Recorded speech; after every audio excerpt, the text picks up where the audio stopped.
Okay. Welcome to episode 117 of the Flying Free podcast. Today I have with me Jessica Ghigliotti, Yeah. right? Yes, Yeah. Ghigliotti. All of a sudden I was like, wait a minute. Ghigliotti. When I first heard her name or saw her name, I thought I wonder if she's like from Italy or some romantic place like that. No, But nothing that exciting. Just Oklahoma. She's from Oklahoma. Okay, we can talk about the origins of her name in a minute, but she's a mom of four. She has contributed twice to the Chicken Soup for the Soul books, and she's an author, a small business owner, a college student, and a survivor. And we are going to talk today about consent in marriage, which I don't think we've talked about this at all on the podcast. And I don't think I've ever even addressed it on my blog. So I'm kind of excited to have this conversation with you. So welcome. Well, thank you. I'm really, really excited to be here.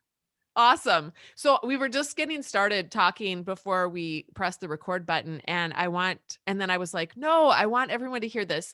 So let's go back and talk about how you got into this whole, you're a survivor yourself.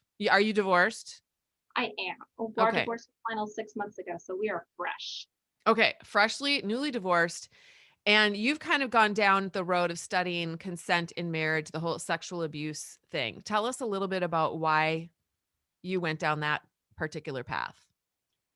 Well, I started having, God is really good. After you get divorced, I lost all of my community, but then started meeting more and more women who had been in the same situations. And we started having these conversations over breakfast and stuff and realizing that a lot of us had the exact same story where things just felt off. And most of the Christian women I was talking to had no frame of reference for what consent even looked like in marriage. And so, yeah, it came from about a million different conversations over the course of time and just sort of built on its own. Well, I know when I first saw it, I mean, if you would have asked me about consent in marriage even 10, well, I don't know about 5 years ago, but for sure 10 years ago, I would have been like, that doesn't even make any sense. What do you mean consent in marriage? Like, Right. why do Because you need consent in marriage? You said I do. That's your consent. exactly, because when you grow up Christian, all you hear about consent is that you don't have a choice, is that before marriage, sex is bad, and after marriage, it's an obligation, and there's no wiggle room for anything else. And it's Right. actually the secular world is doing a much better job about than the Christian world is. And that's the conversation that I hope to start turning around. Okay. I think it's a good conversation to have. I know, do you follow Sheila Ray Gregoire, her blog, To Love, Honor, and Vacuum? Yes, yes. Okay. I read the book. It's amazing. Okay. Yeah. The book we're talking about is a brand new book, hot off the press. Well, hot off the press at the time of this recording. And I guess this won't air for a couple months, but it's called, yeah, she's going to show it for the There we YouTube people, go. The Great Sex Rescue. So that would be a great follow up, I think, to this conversation. Go and check out that book on Amazon and get it if you want to read some research based information about why the Christian world kind of thinks the way they do about sex in marriage and the ramifications that have been so destructive all across the board in this area. So why don't you tell us about what consent in marriage is and why it's hard for Christian wives to understand. So, consent is essentially when you freely and completely, like you can say yes unhindered. So, anytime you're in a situation where saying yes is safer than saying no, either physically safer or emotionally safer or spiritually safer, if it is safer to say yes than it is to say no, then you are not actually consenting because there's no true free will there. Wow.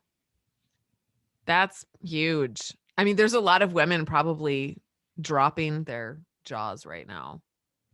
Right, because in in so many marriages, the pattern that I keep seeing again and again seems to be where sex is almost this battle of how do I get her to do what I want her to do? How do I get her to say yes? And it's almost like when I try to get my toddler to put her shoes on, right? what can I say to get her to agree? What can I threaten to, take away if she doesn't? What incentives can I add? And there's no room for that in true intimacy. There's no room for that between true partnership. Like, Right. So that gets to the heart even of what a healthy marriage actually looks like. yeah, Yeah, because we as Christian wives, we've been taught that a healthy marriage is just we've been taught our part. You need to submit, you need to do everything that your authority tells you to do. Your husband is over you.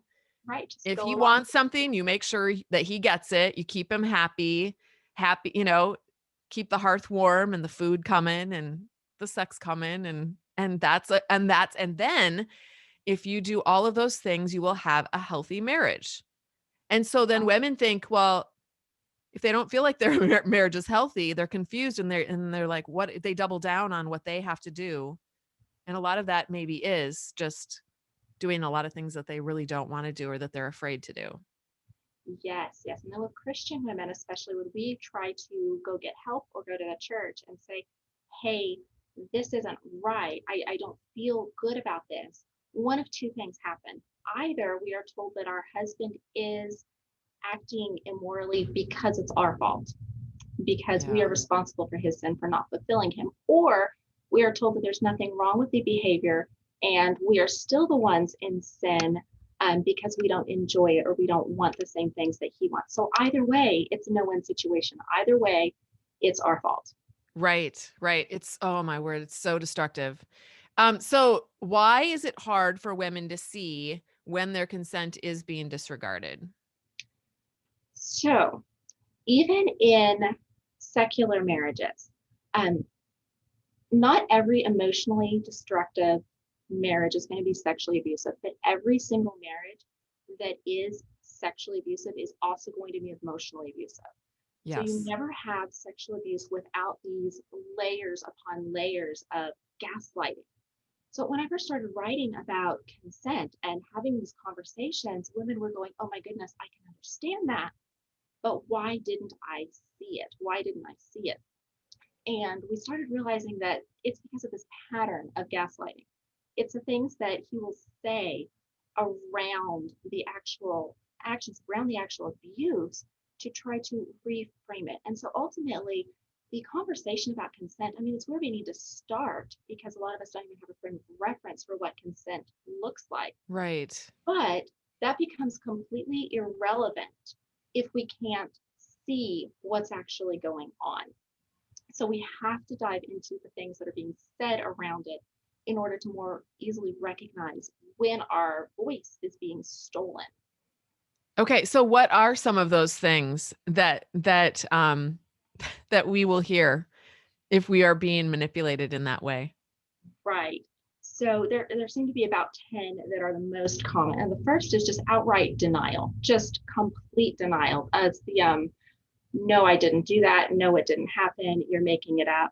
And this is where women who have had a history of sexual abuse before tend to have that sort of brought up again. Well, maybe you're just reacting to something in your past and maybe you dreamt it. Maybe it was a flashback, but this didn't really happen right now. And denial isn't always spoken. Sometimes denial will be completely unspoken. There will just be maybe a gift the next morning, something there. Mhm. Maybe he'll just be in a super good mood the next morning. Be like, what's the matter with you? Did you not sleep well last night? Why are you so grumpy? So it doesn't always have to be spoken. It can just be this complete erasing of what happened. And it leaves the woman feeling completely confused because her experience isn't matching what's going on. Um, Another big one is saying it was an accident. This one, this one I keep seeing again and again, and it's really funny because there's no way to accidentally rape somebody. I'm sorry, there just isn't. There is no way to accidentally remove somebody's consent. But we buy into it because it offers this level of safety. When we're being abused, when I was being abused, like you're looking for a level of safety. And so if he is saying, I didn't mean to, it was an accident, I didn't mean to, that's something you can grab onto Just say, well, he's really a good guy. It won't happen again. He didn't mean Mm-hmm. to, so I am safe. Even Mm-hmm. though it doesn't make much logical sense when you sit down and talk about it, it's extremely effective. Yes. Can I just stop you really quick before you go on? Because you use the word rape. And I Am think I that, allowed to say that here? yeah, oh, you can totally say that here. But I know that there's probably women out there thinking, well, rape. Well, wait a minute. Okay. Are we like we're talking about consent and then you use the word rape and it's like, yeah, that's what we're talking about here. So you want to address that a little bit because I'm sure there's people who are like, I don't want to go that far. I don't want to say it that it's Yes, that. absolutely.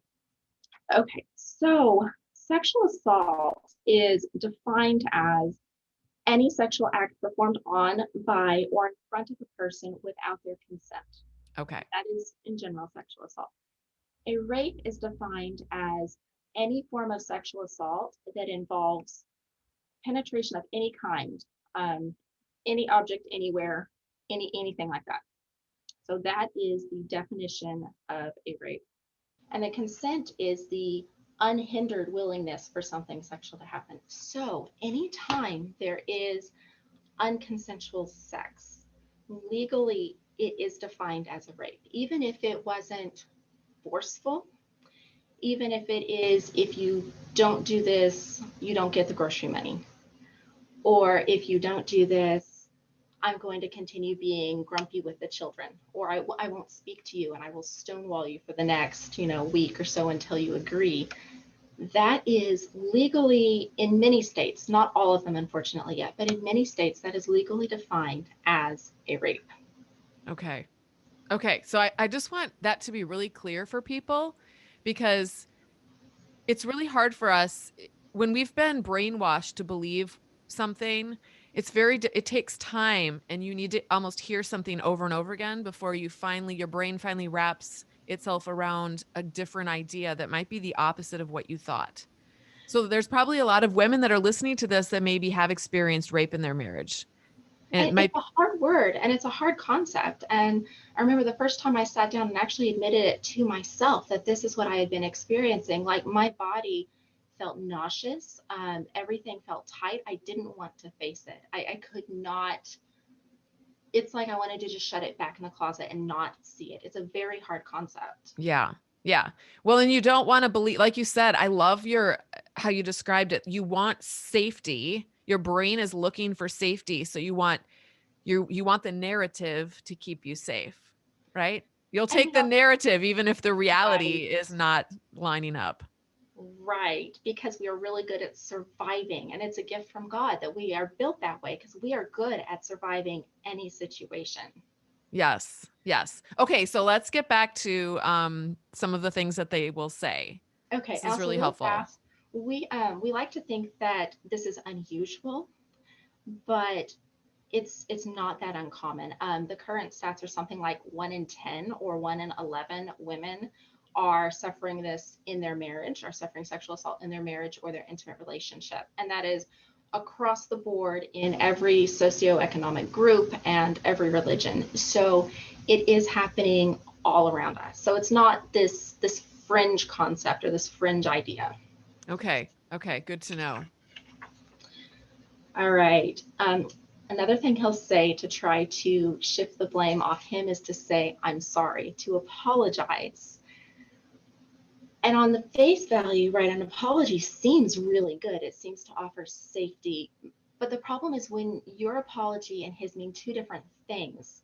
So when somebody who has empathy or somebody who does not feel entitled to do something apologizes, we're usually saying, in the simple words, I'm sorry, we're saying, I was wrong. I caused you hurt. I see the hurt and I'm willing to help you hold that hurt, right? That's what we Hmm. all mean. When somebody who is feeling entitled to do something says, I'm sorry, it usually means let's sweep it under the rug and move on. Yes.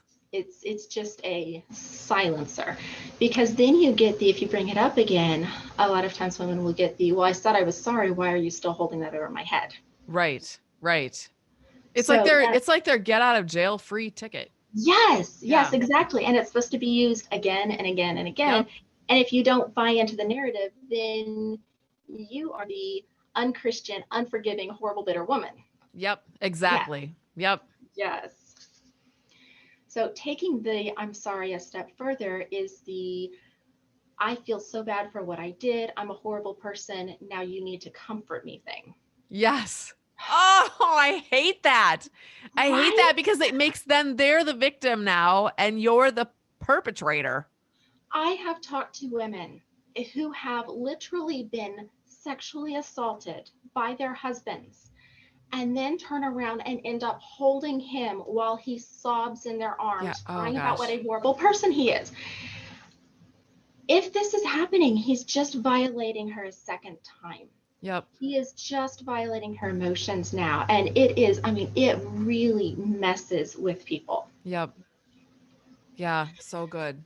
Right. And then how can you see it for what it is if he's so sorry and so distraught that you're having to comfort him? He switches on those maternal instincts and you're willing to do anything just to make him feel better. Yes. Yeah. Yes. It was stress.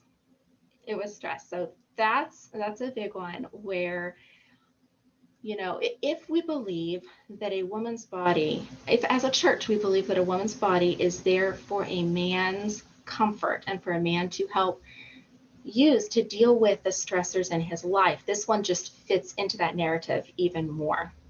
I was stressed, so of course I had to do this. Um, but do you think maybe being sexually assaulted by somebody might be a little bit more stressful than a bad day at the office? Right. Right. Right. So if he comes home and sexually assaults her because he was stressed, why doesn't she turn around and sexually assault him right back? Right.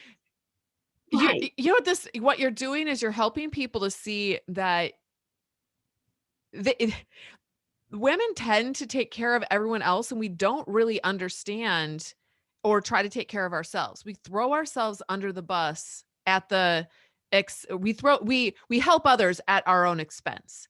So when they say that, we immediately just kind of like the comforting them when they, you know, the example that you gave before. It's like, "Oh, they're stressed. Oh, well then I guess it justifies what they did and I should be helping them with their stress, right? So Right. therefore I'll take all the stress. I'll take all the pain. I'll take all of the, you know, the crazy emotions and stuff. And how can you survive long term under sir, you've got a husband who is not only not supporting you, but he's actually giving you piling the stress on top of you, and yet you're concerned about his stress and making sure that he's relieved. It's Right. insane. It is. It is. It tears women down. And then you have the church also backing it up by Yeah. saying you're supposed to be a living sacrifice to your husband, forgetting that we already had the ultimate sacrifice. We already had the ultimate spotless victim. It's not every woman's job to be that to her Right. husband. Right. Somebody else So already good. did it, you know, and he's a lot bigger than I Right. Yeah. Very, very good. am. Okay, saying I couldn't stop. I was so excited I just couldn't stop. I wanted to do, you know, I got so into it, I couldn't stop when you said no.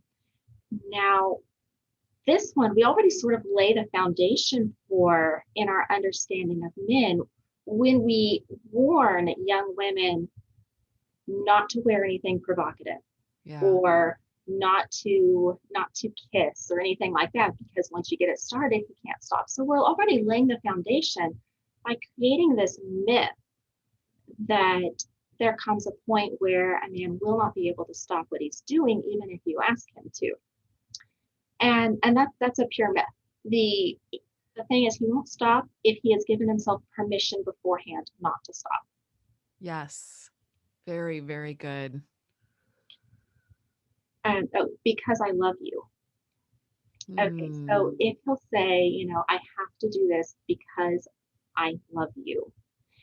This one, as women, we are so conditioned to accept any mistreatment, any treatment at all we get, if it has the tag on it, the gift tag that says, I love you. So think about the little girl who the boy behind her is yanking on her pigtails. And she's told, oh, he only does that because he likes you. You should take it as a compliment. Yeah.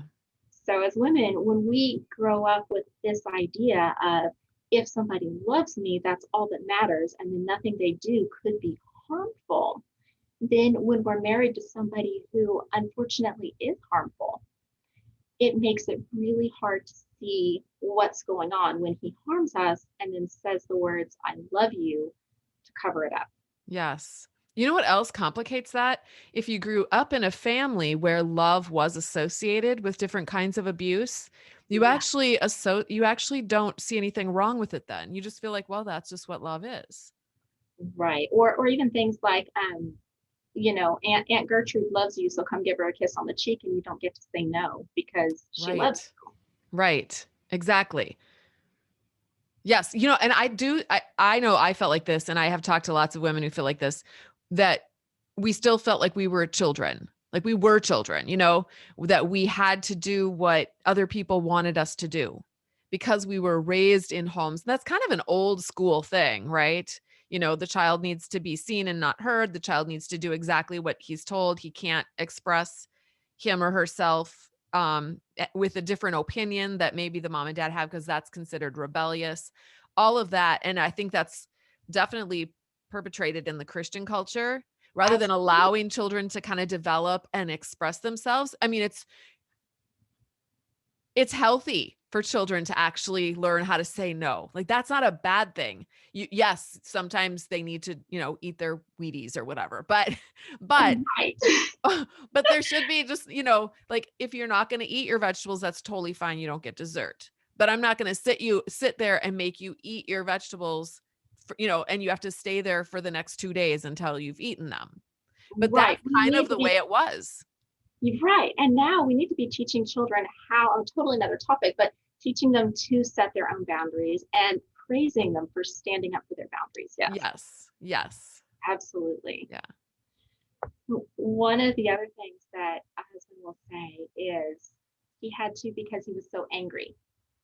And this is victim blaming at its finest, just throwing it back on her. I had to because you made me mad at you. Yeah.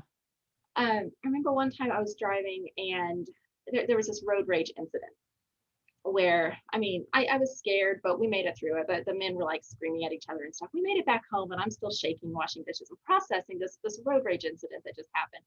I'm playing it over and over in my head. And I was thinking, man, that is the angriest that I have ever seen him. And then it's like the thought hit me. That was the angriest I'd ever seen him, but nobody got raped. It wasn't like, oh, I'm mad at this other dude driving, so let me hop out of the car and go sexually assault him. That thought never even Right. occurred to him. Because it is not just being angry. It's not just being frustrated at somebody. It is, he has decided that if he is angry at you, this is a response that he will allow himself to have. Yeah. There's nothing that makes a man who's angry sexually assault somebody. Right. Mm-hmm.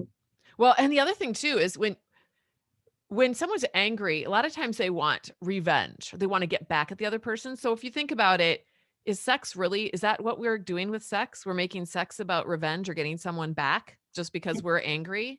Like And you can, absolutely, yeah. in a culture where there is so much porn and so many men have seen it, that is what it is becoming to a lot of men, maybe without them realizing it, but that is what so many wives are having to deal with, is that it is a form of revenge. It is a form of getting back.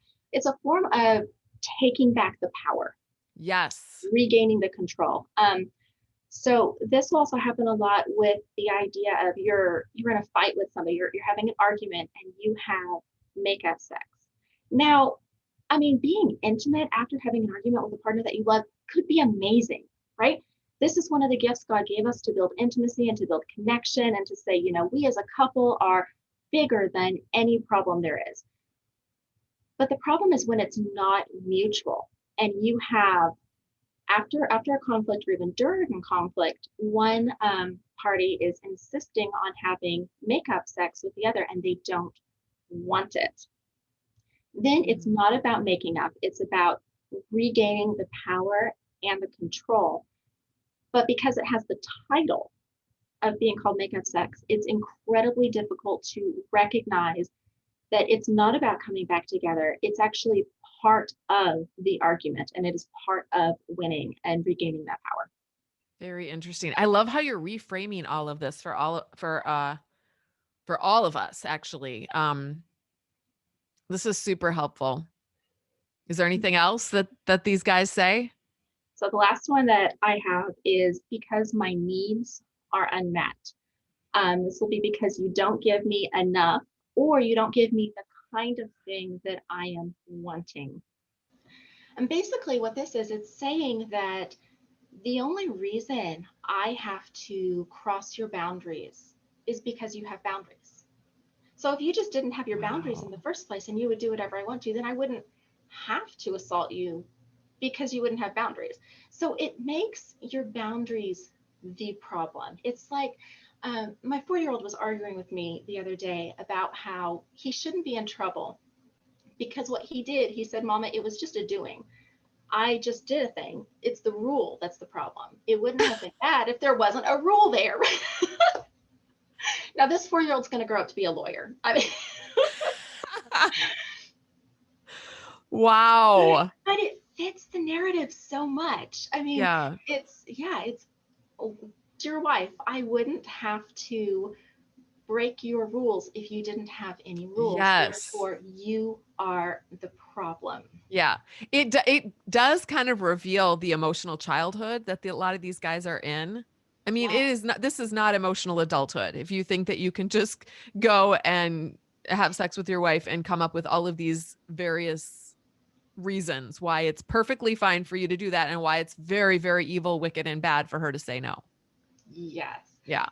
A good litmus test, if you're trying to figure out whether or not you really gave consent, is how do you feel afterwards? Because after a loving connection, you're not going to feel empty. Mm, You're not going to feel emotionally dead, and you're not going to feel sad. So if you feel further away from your partner than you did before, if you feel lonelier than you did before, that is a good red flag to dig in and start exploring some of these ideas and start seeing if there really is consent, if you really are consenting, or if you're just conceding and giving in because that's the easier option, but you're not really being valued as a person. okay. Are those some of the questions that women should be asking themselves then if they think that they might be in? Because I'm sure there are people right now that are thinking, oh my gosh, is I think this is me, but I don't know for sure. How can I know for sure? That if I'm in a sexually abusive marriage. Absolutely. So there's yes. How do I feel afterwards? How do I feel about the idea? Because in a healthy marriage, even if both people don't necessarily want the same frequency, the idea is never revolting or scary, or you don't ever despise the idea. Right. So, how do I feel about it? And also exploring the idea of what would happen if I said no? Am I safe to say no? Not just not just physically, but am I safe emotionally? Would the children be safe physically or emotionally if I said no? And also, do I feel like God will hate me if I said no? Do I feel like I'm not Mm, spiritually safe if I said no? Because in order to be saying yes and to feel good about it in a way that is not harmful to ourselves, we have to be able to say no. yes. So even if you thought if I say no, he's going to pout or give me the silent treatment for the rest of the night, is that a warning sign?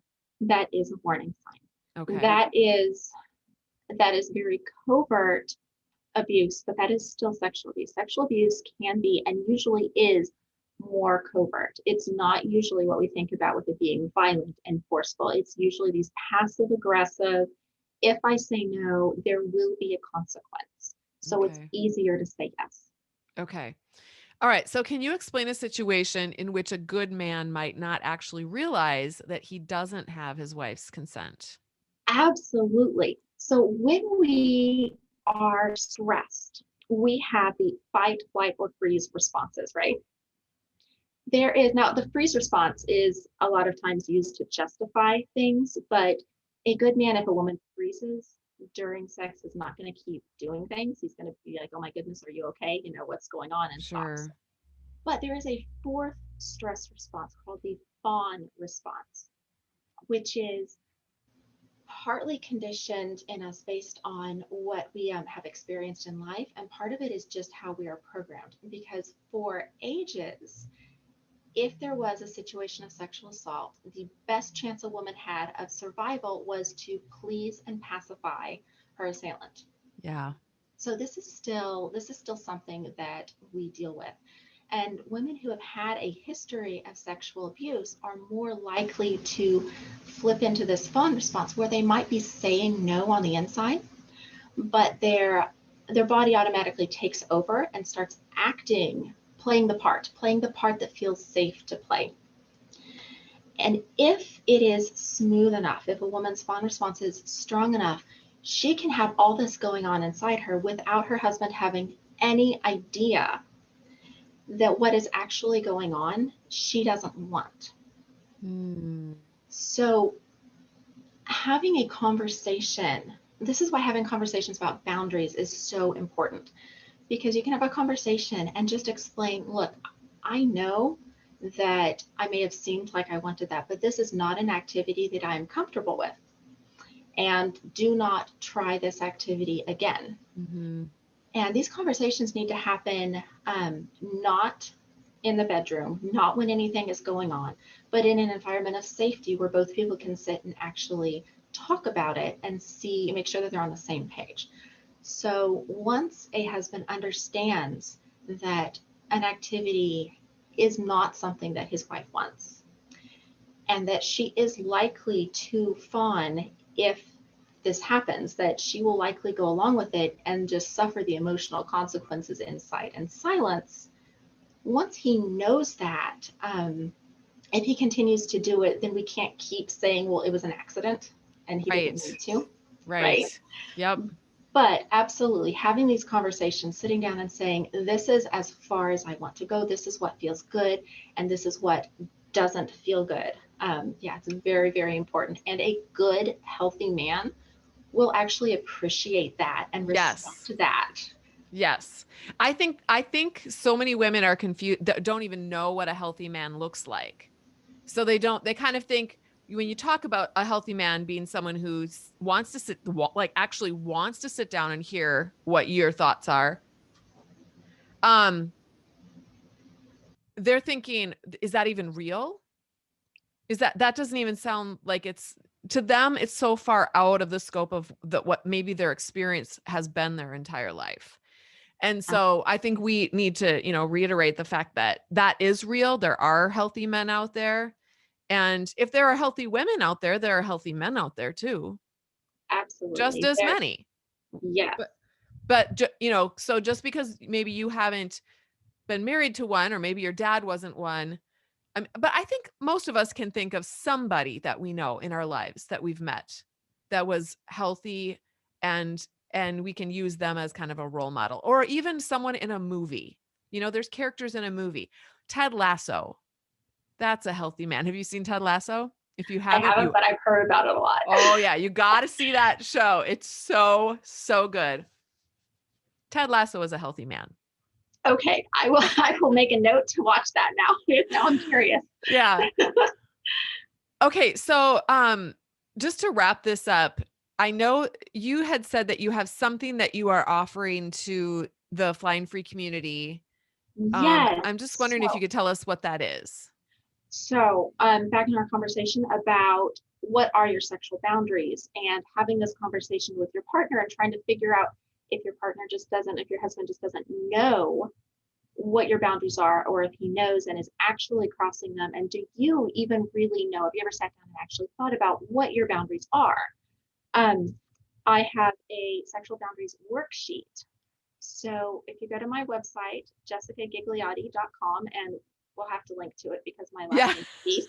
I was going to say nobody is going to know how to spell that. Oh, I'll have a Jessica link. I'll have a link in the Okay. show notes. Okay. So, and by the way, if you're listening to this on a podcast app, to get the show notes, you'd need to go to flyingfreenow.com / this is 117. So / 117. And then you can get all of the links. Yeah. Yeah. Oh, I also did want to say that if you think any of this is going on, please call the domestic violence hotline because they are trying. First of all, you talk to them anonymously, and nobody's going to pressure you to make any decisions you don't want to say. It's just a conversation. Yeah. And they are trained professionals who can help you sort of talk through things and figure out what your situation looks like. Yeah. Yeah. That's good advice. And then you wrote a book. Did you write a book about this? Yes, I Okay. What's did. it called? And it's Um, new, right? Did it just come it out? is, yes, I just released it last week on Amazon. So it's on Kindle or paperback, and it is called 10 Things Your Husband Says After He Rapes You. A conversation about gaslighting, blame shifting, and consent in marriage. Okay, so it kind of builds on what we've talked about today then, right? Absolutely. Yes. Yes. Okay, so if you listen to this and you want more details about these things, because we just hit the highlights, then that would be a good book for them to go and follow up with. Yeah. Okay, 10 things your husband says After he rapes you. after he rapes you. Wow. I know it's a really bold title. But you know what? It says it like it says it like it is, and I think that's important. It does, and it will help on Amazon to sort of hit the right triggers and show people, the people who need to see it. So it was Right. that way on purpose.